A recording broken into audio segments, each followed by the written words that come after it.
Buenas noches, es un gusto nuevamente estar en el canal y poder transmitir este mensaje del Padre Nuestro, que estamos llevando ya el capítulo 6 de Mateo y habla acerca del Padre Nuestro. Vamos a hacer una oración. Padre que estás en la gloria, gracias Señor por permitirnos, Padre, estar en esta mañana delante de ti, Señor. Gracias, Señor, por tu amor y por tu misericordia. Bendiga a nuestros hermanos y que nos están viendo, Padre, y que en esta noche puedan ser bendecidos, Padre, por tu palabra, Señor. Gracias te damos en esta preciosa noche. Los bendecimos de una manera especial y que tu palabra, Padre, llegue al corazón de cada uno de ellos. Somos Eclesía, Pastores Unidos para la proclamación de este bendito evangelio, y vamos a ver el pasaje de Mateo capítulo 6, verso 9, hablando acerca de la oración del Padre, cómo el Señor le enseña a los discípulos cómo deben orar, y dice: vosotros pues oraréis así: Padre nuestro que estás en los cielos, sea santificado tu nombre. Dios, haciéndole esa enseñanza a los discípulos, Él les enseñaba como un padre enseña a sus hijos, y les enseña este pronombre, es enfático. En el griego Jesús se estaba dirigiendo especialmente a sus 12, los primeros elegidos para el reino de los cielos.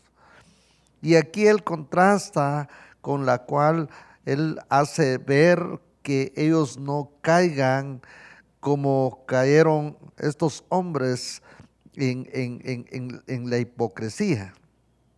Por eso es que me llama la atención cuando el Señor le habla a ellos ahí en Mateo 6, verso 2, pues cuando haces limosna no hagas tocar trompeta delante de ti, como hacen los hipócritas en las sinagogas y en las plazas para ser estimados de los hombres. De cierto os digo que ya tienen su galardón. Entonces Jesús procede a enseñar positivamente a sus discípulos cómo deben orar. Vosotros pues orad de esta manera. Y el Señor les toca el verso 9 cuando dice: vosotros pues oraréis así: Padre nuestro que estás en los cielos, sea santificado tu nombre.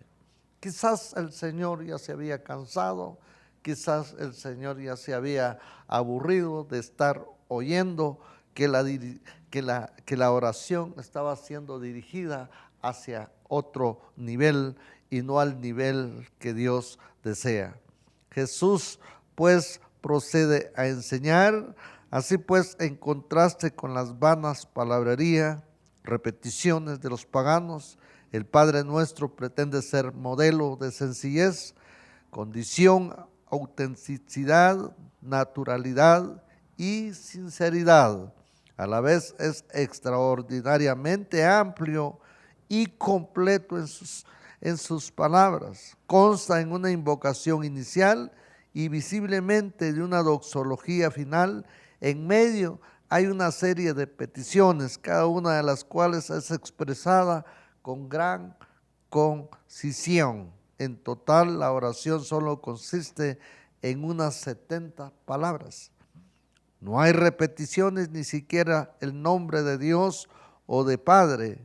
Algunas personas siembran sus oraciones con invocaciones a Dios, no así el Señor. Cada concepto es expresado de una manera concisa, concreta y clara. Por ejemplo, la última frase del versículo 9 y al 10 dice: venga tu reino, sea hecha tu voluntad, como en el cielo, así también en la tierra. Responden al comienzo de la oración judía llamada Kadish, que sea santificado y engrandecido tu nombre en el tiempo que ha creado según su beneplácito, que haga establecer su reino y brota su redención, que introduzca a su Mesías y que redima a su pueblo en vuestras vidas y en vuestros días, en los días de la casa de Israel. En este momento y en un tiempo cercano, enseguida observamos la mayor sencillez y sobriedad de la oración de Jesús, rebosa en la autenticidad de la fe, evidencia una relación verdadera, confiada e íntima con Dios. A pesar de su forma concisa y aún escueta, cubre todas las áreas de mayor importancia en la vida de fe, impresiona su carácter comprensivo. Son así nuestras oraciones. Oramos con autenticidad, presentando ante Dios con toda sencillez nuestros deseos y nuestras aspiraciones. O tenemos tendencias a orar amontonando frases, repitiendo palabras innecesarias, queriendo impresionar a Dios, o peor aún al público con expresiones rimbombantes y superespirituales. Eso es lo que a Dios lo desagrada, de cuanto nosotros cambiamos la oración por cosas quizás que nos puedan a nosotros elevarnos o exaltarnos, y no es eso lo que Dios desea. El Dios que nosotros predicamos, Él nos enseña, y el deseo de Él es que nosotros podamos tener esa oración. ¿Con qué propósito lo estamos haciendo? Son así nuestras oraciones. Oramos con autenticidad, presentando ante Dios con toda sencillez nuestros deseos y nuestras aspiraciones, o tenemos tendencias a orar amontonando frases. Eso es lo que a Dios no le agrada. Antes de entrar en el análisis de cada frase del Padre Nuestro, hagamos un par de observaciones más de orden general. En primer lugar, notemos que el mismo contexto de la oración milita en contra de su uso repetitivo en la liturgia cristiana. A fin de cuentas, Cristo está denunciando el uso del formalismo y de la rutina en las oraciones. Dice Mateo capítulo 6, verso 7, y orando no habléis inútilmente, como los paganos que piensan que por su palabrería son oídos. Una de las grandes ironías de la historia de la iglesia es el Padre Nuestro enseñando para poner fin a las vanas repeticiones. Se ha convertido en la oración más repetida por la cristiandad. Sería legalista decir que nunca debe recitarse en los cultos, pero su finalidad es de servir como modelo de la clase de oración que la iglesia debe practicar, no la de ser repetido textualmente, palabras por palabras, en cada culto. De hecho, no hay ninguna evidencia bíblica que nos haga pensar que esta oración fuera empleada en la liturgia de la iglesia primitiva. No es hasta el didaje o doctrina de los 12 apóstoles en el año 150 después de Cristo, aproximadamente, cuando encontramos la primera evidencia del uso cultural y Padre Nuestro. En segundo lugar, debemos entender que cada petición corresponde a todo una área de la vida de la fe. Las peticiones concretas no pretenden ser exhaustivas sin ejemplares. Por ejemplo, el gran pan diario de la cuenta petición sirve como símbolo de todas nuestras necesidades materiales. En otras palabras, Cristo está diciendo que la cuarta área de necesidades en torno a la cual debemos presentar ante Dios nuestras peticiones es la del orden material, económico o práctico. Debemos presentar ante Dios esas peticiones de la que está estas necesidades que nosotros estemos pasando, y nosotros presentémoslas delante de Dios. Pero no estemos nosotros hablando otras cosas que no viene a ningún bien. Por eso dice que nosotros no hagamos esas repeticiones. Muchas veces ya no tenemos nosotros, ya terminamos de orar en las necesidades y peticiones que se tiene, empezamos nosotros a tomar y nos desviamos de la oración, tomamos otra dirección, y eso es lo que a Dios no le gusta, sino que nosotros tomemos esa oración práctica que Dios nos enseña. Por eso dice que la oración es decir, siguiendo este modelo, no necesariamente empleado las mismas palabras del Padre Nuestro. Es un modelo en cuanto al contenido, pero no necesariamente con respecto a la forma. El contexto indica que esta oración se presenta como un modelo que contrastará con las vanas repeticiones y la palabrería de los rezos paganos, características que habían sido adoptadas por los fariseos. Es gente que toma el modelo de otras sectas y ellos mismos vuelven a repetir nuevamente. Por eso dice el verso 7 del capítulo 6, dice: y orando no habléis inútilmente como los paganos. Nosotros tenemos que centrarnos. ¿Cómo están nuestras oraciones? ¿Será que lo estamos haciendo bien? ¿Será que nosotros nos estamos desviando? Mis queridos hermanos, tenemos que nosotros que hacernos un análisis de cómo estamos orando. ¿Será que estamos orando solo para nosotros? ¿Será que nosotros no nos hemos puesto a pensar de que tenemos que orar por nuestro prójimo? Que tenemos que orar por si alguien está enfermo, sino que nos estamos desviando, y entonces en lugar de ser agradables delante de Dios, estamos repitiendo las mismas cosas. Por eso dice que no oremos inútilmente. A los ciudadanos del reino, Cristo les dijo: no os hagáis pues semejante a ellos. Vosotros pues oraréis, y habla el verso 8, no hagáis pues semejantes a ellos, porque vuestro Padre sabe que qué cosa tenéis necesidad antes que vosotros le pidáis. Nosotros no podemos igualarnos al mundo. Nosotros no podemos desear lo que no tenemos. Nosotros tenemos que orar dependiendo de lo que hay en nuestro corazón, del deseo que hay en nuestro corazón, pero no desear lo que otros tienen, porque esa es la equivocación más grande que hay. Dice que no nos hagáis semejante a ellos, porque vuestro Padre sabe qué cosa tenéis necesidad. Él sabe las necesidades que tenemos. Verso 9 dice: vosotros pues oraréis así: Padre nuestro que estás en los cielos, sea santificado tu nombre.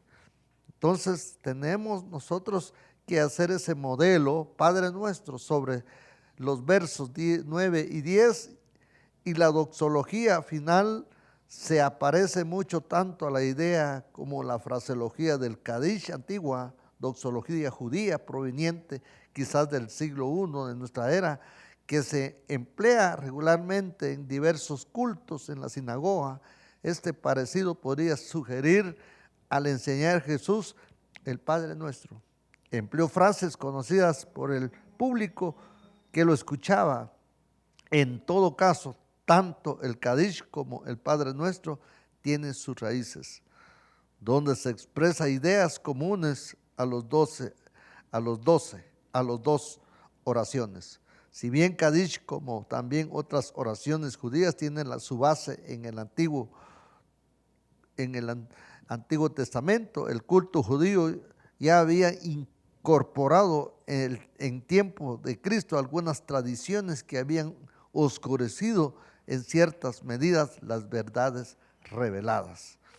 Por eso es que ahí en Mateo capítulo 5, verso 17, habla y dice: no penséis que he venido para invalidar la ley a los profetas. No he venido para invalidarlos, sino para cumplirlos.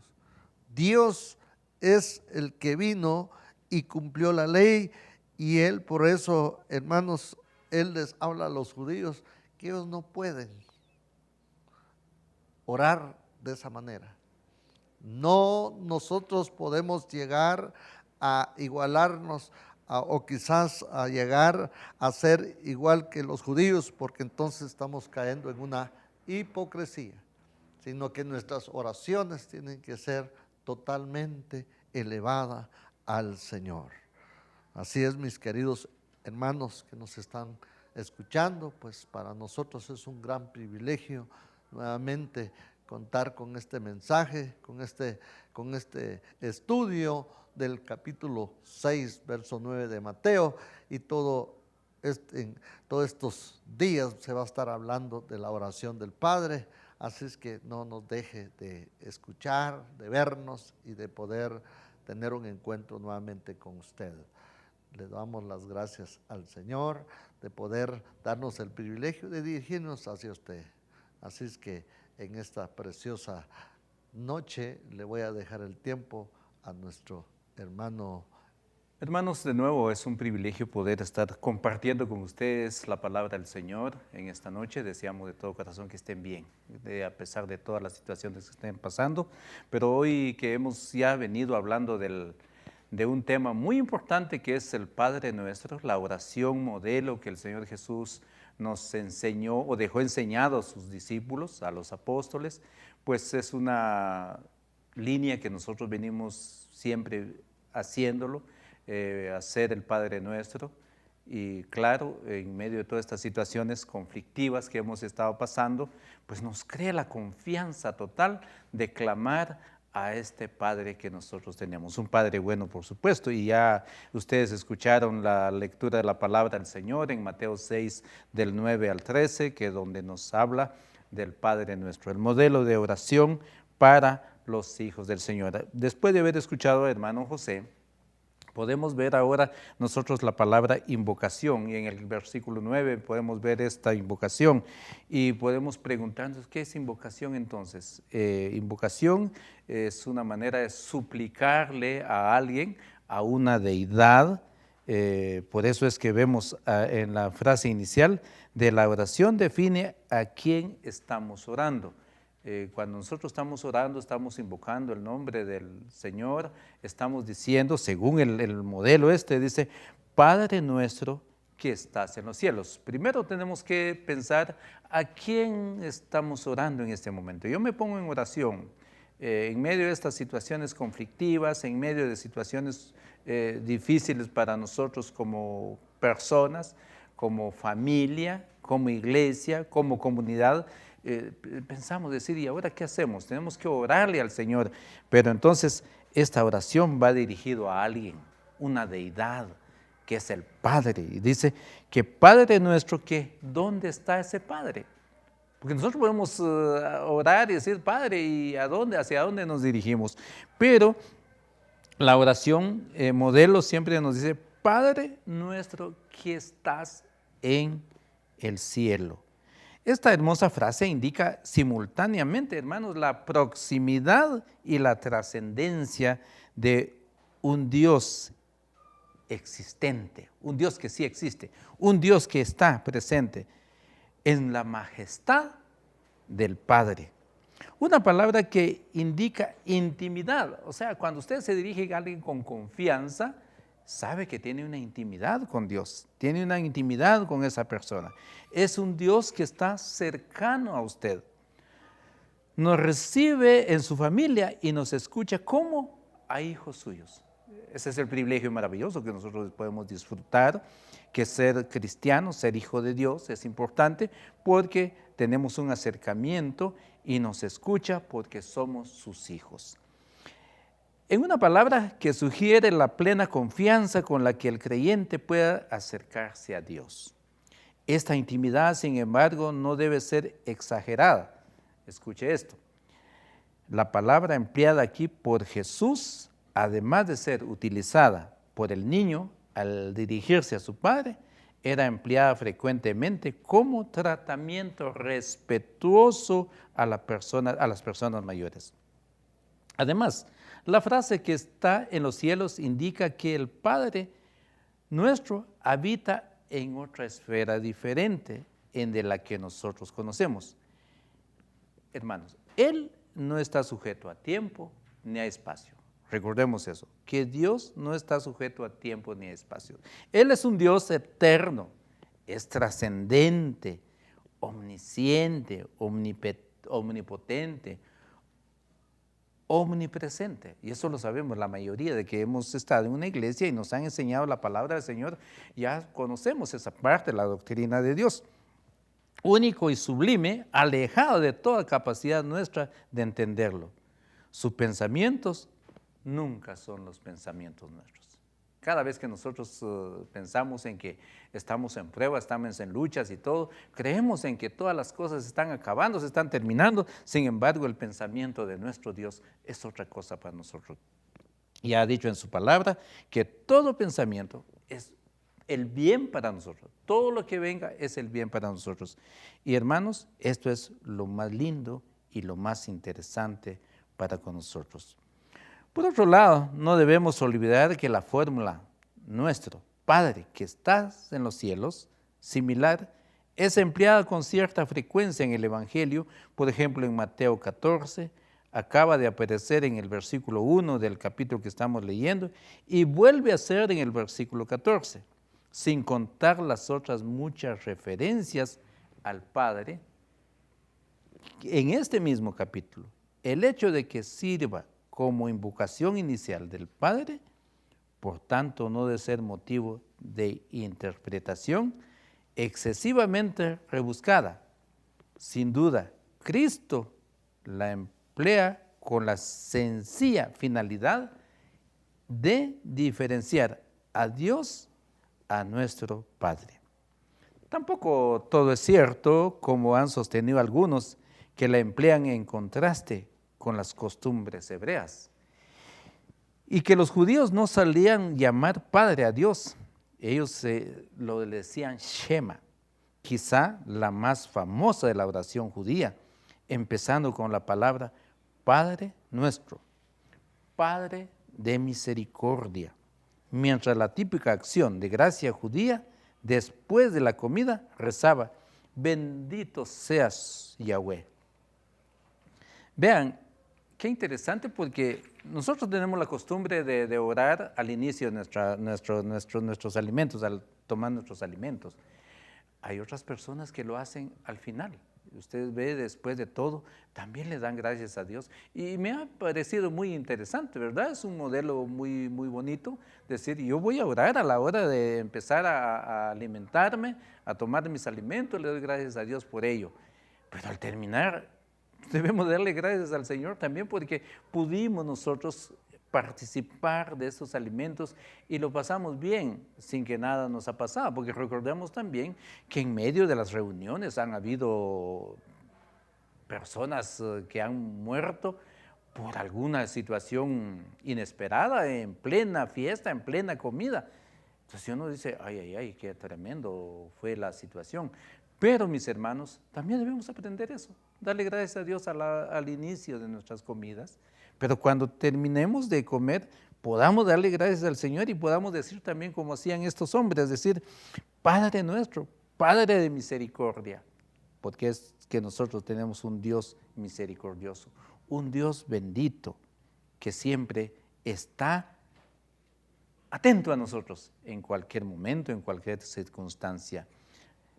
Oh Dios, oh Padre nuestro, y todas esas cosas interesantes. El Padre nuestro es menos novedoso por razón de su intimismo que por razón de la sencillez de sus frases, en comparación con el lenguaje exaltado de las oraciones judías. De hecho, poner que la paternidad de Dios y lo consiguiente intimidad con el culto son novedades introducidas por Cristo en concepto erróneo, hasta cierto punto, peligroso, pero veamos toda esa parte muy interesante. Tal idea no solamente atenta contra la evidencia aportada por los escritos rabínicos de la época, sino que contribuye a reforzar la nociva idea y subyacente pensamiento de muchos de que el Dios del Antiguo Testamento era una deidad justiciera y cruel y distante. Y no me dejarán mentir ustedes, cuando se nos habla del Antiguo Testamento, de cómo Dios actuaba así con el pueblo y todo, y de repente se cruza por nuestra mente, porque también el enemigo trabaja en ese aspecto y nos mete cosas y dice, ¡hala! ¿Cómo es posible? Él es un Dios cruel entonces, no era un Dios de misericordia, es un Dios bastante justiciero, es un Dios muy distante de su pueblo. Sin embargo, lo que decíamos al principio, de que es un Dios omnipotente, omnisciente, omnipresente, eso nos garantiza a nosotros como hijos de Dios que Él es un Dios no alejado de nosotros. Es un Dios que hoy está aquí con nosotros.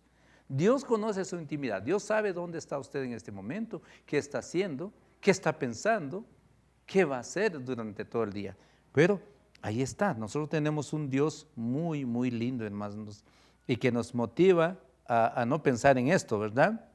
De pensar como estos judíos, de que Dios es un Dios, es una deidad justiciera, una deidad cruel y distante de nosotros. Tenemos que pensar en esto en contraste a la paternidad y bondadosa revelada por nuestro Señor Jesucristo, que eso cambia totalmente. A eso vino el Hijo de Dios, a mostrarnos nosotros la paternidad y la bondad revelada por Jesucristo, ciertamente como consecuencia con el Dios, con la obra de Cristo. Por eso es que vino a revelarse esa parte. Lo vino a revelar a través de la obra de nuestro Señor Jesucristo. Dios se acerca al hombre, y eso nos dice Juan 1:18. A Dios nadie le vio jamás. El único, unigénito Hijo que está en el seno del Padre, Él ha dado a conocer. Esa es la misión de nuestro Señor Jesucristo. Entonces lo que estamos hablando, de aquel Dios tan lejano, tan distante de nosotros, ahora se hace presente a través de una obra maravillosa, es la obra de nuestro Señor Jesucristo, hecho en la cruz del Calvario, por mí y por usted y por todo el mundo. Es interesante pensar en estas cosas. Y se hace más accesible en Hebreos 10:9, donde dice, así que hermanos, teniendo libertad para entrar en el lugar santísimo por la sangre de Jesucristo. Maravilloso, hermanos. De verdad, qué privilegio. Porque cuando usted se pone a orar, cuando usted se dirige al Padre y decirle, Padre nuestro que estás en los cielos, hermanos, esa obra reveladora de nuestro Señor Jesucristo nos ayuda a entrar con toda confianza a la presencia misma de nuestro Señor Jesucristo. Nos lleva hacia allá, nos dirige hacia allá a través de una oración, y por eso teniendo libertad, o sea, así que hermanos, teniendo libertad para entrar en el lugar santísimo por la sangre de Jesucristo. Usted, por su condición, pues sabe que no puede, pero si ha sido ya lavado en la sangre preciosa de nuestro Señor Jesucristo, hermano, ay Dios, qué maravilloso, qué lindo, qué privilegio más grande el poder pensar en eso. Decir, siendo yo quien soy, ahora tengo acceso a la misma presencia de nuestro Padre Celestial. Qué lindo, de verdad, pensar en estas cosas. Pero debemos rehuir toda idea de que el Dios del Antiguo Testamento corresponda a una comprensión primitiva o inferior de la deidad. La misión de Jesucristo no consistió en modificar la teología del Antiguo Testamento, no fue eso, ni siquiera la intención, sino el forjar el camino de la reconciliación con Dios del Antiguo Testamento. Eso es su misión, es venirnos a reconciliar, lo que estudiamos en Colosenses, ¿verdad? De la carta del apóstol Pablo, que hemos sido reconciliados en Cristo Jesús. Eso es la misión de nuestro Señor Jesucristo del Antiguo Testamento. A partir del Calvario tenemos libre acceso a la presencia divina, pero el carácter paterno de Dios no ha cambiado, mis hermanos. Esa es la mera verdad. Nosotros podemos pensar un montón de cosas, meternos a la teología y pensar muchas cosas, pero eso no ha cambiado nada. Dios no ha cambiado. Como botón de muestra del concepto entrañable de la paternidad de Dios, existía ya en la mente de los santos del antiguo pacto. Basta con considerar la palabra del salmista, que el salmista David decía en el Salmo 103:13, dice: como un padre se compadece de sus hijos, así como se compadece el Señor de los que le temen. Miren, qué interesante. Como un padre que se compadece, sí, y yo sé, mis hermanos, yo sé que usted tiene varios hijos, 1, 2, 3 hijos, pero siempre hay alguien de diferente carácter en su familia. Y tal vez es difícil de tratar con ese hijo. Sin embargo, usted sabe, como un padre se compadece de sus hijos, así se compadece el Señor de los que le temen. Esa es la condición, que usted debe tener temor a Dios. Y tener temor a Dios no es andar asustado, es andar confiado en Él, que usted puede llegarse a Él y pedirle perdón y todo lo que usted quiera, porque sabe de que tiene un Padre que se compadece de sus hijos. Entonces, en la situación que puede encontrarse usted este día, como quiera sentirse, acérquese al Señor, pero hágalo con toda confianza, porque sabe de que Él sí se va a compadecer de su hijo, porque usted estará siempre con temor. En un sentido es cierto que Dios es Padre de todo ser humano, si no por eso entendemos que es nuestro Creador y sustentador. Eso es lo más lindo, ¿verdad? Cuando usted se dirige al Padre, aparte de ser su Creador, Él es su sustentador, el que sostiene el universo y lo sostiene a usted. Por eso muchas veces, hermanos, cuando le damos gracias al Señor, por ejemplo, terminando la noche, cuando usted va al dormitorio a tomar su descanso, órele al Padre. Dígale: muchas gracias, Señor, porque hoy pudiste estar conmigo todo el día. Pude salir, pude levantarme, me diste todo lo que necesitaba este día. Pero también recuérdese de que no solo a usted, como esposo, o parejas, o familia, no, tendrá que darle gracias a Dios porque Dios ha podido ser el creador y sustentador del universo entero. Y siempre me pongo a pensar, mis hermanos, mis amigos, en cuanto a todas las cuestiones, los eventos que se dan en muchos lugares. Por ejemplo, yo puedo pasar bien todo este día. Sé que ya desayuné, voy a almorzar, voy a cenar y sé que todo va a pasar bien. Está bien, gracias a Dios por ello. Pero tenemos que pensar en la otra parte, en el universo. Vea usted lo lindo que es nuestro Dios, darle comida a todo el mundo. Los eventos en hoteles, si usted va a un hotel, va a eventos, se da cuenta de cómo es Dios para darles de comer a toda esta gente. Pero nosotros, si no tenemos esa capacidad de comer así, pues tendremos la capacidad de poner todo lo necesario. Y por ello tenemos que darle gracias a Dios por todo lo que Él es de lindo para con nosotros. Entonces, estamos hablando de que Él es un creador y sustentador, y por eso la Biblia le llama Padre. En este sentido amplio, según Malaquías 2:10, dice: ¿no tenemos todos un mismo Padre? Pues les pregunta después de todas las cosas que pasaban en el pueblo de Israel. Entonces dice: ¿no nos ha creado un mismo Dios?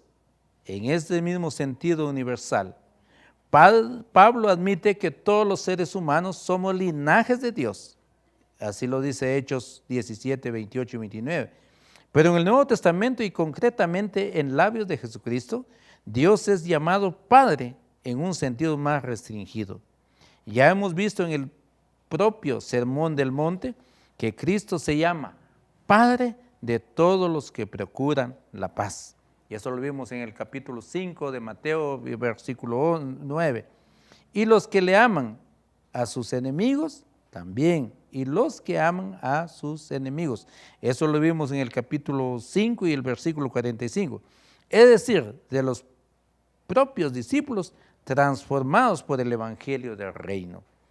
También hablamos de eso, que era un alto privilegio, pero también costoso mantener la estafeta de ser hijos del reino de Dios. Estas puntualizaciones sobrarían si Cristo estuviera pensando que, de toda manera, Dios es Padre de todos los hombres. Sin duda, está empleando el término de las mismas connotaciones con que lleva el Evangelio de Juan, que para ser hijo de Dios y amar Padre, a aquel debemos ser hechos hijos suyos, naciendo de arriba, porque eso nos dice Juan 1:11, el 13:3. Y con todos sus rechazan a Cristo, el Evangelio, no son hijos de Dios, sino hijos del diablo. Hermanos, ese es un privilegio de nosotros cuando dice que nosotros venimos a ser hijos de Dios a través de Jesucristo y Él nos dio potestad de ser hechos hijos de Dios. Pero los que no han tenido esa potestad de ser hechos hijos de Dios porque no los han invitado en su corazón, mis hermanos y amigos, sí debemos tener cuidado, porque en Juan 8:44 dice, aquellos no son hijos de Dios, sino son hijos del diablo. Eso duele, por supuesto, pero tenemos que decirlo y hacer. Y en 1 Juan 3:2 hasta el 10 dice, ahora bien, llamar a Dios Padre tiene, por supuesto, otras muchas implicaciones, como también dice un comentario. ¿Quién es el rey del reino de los cielos? Es al mismo tiempo Padre de todos los ciudadanos. Los ciudadanos son sus hijos y el reino de la familia del Padre. Esa es otra versión, pero en la versión 60, en Efesios 3:14 y 15, lo entendemos tal vez mucho mejor. Si usted quiere, lo leemos. Efesios 3:14 y 15. Y nos daremos cuenta de qué lindo es este pasaje.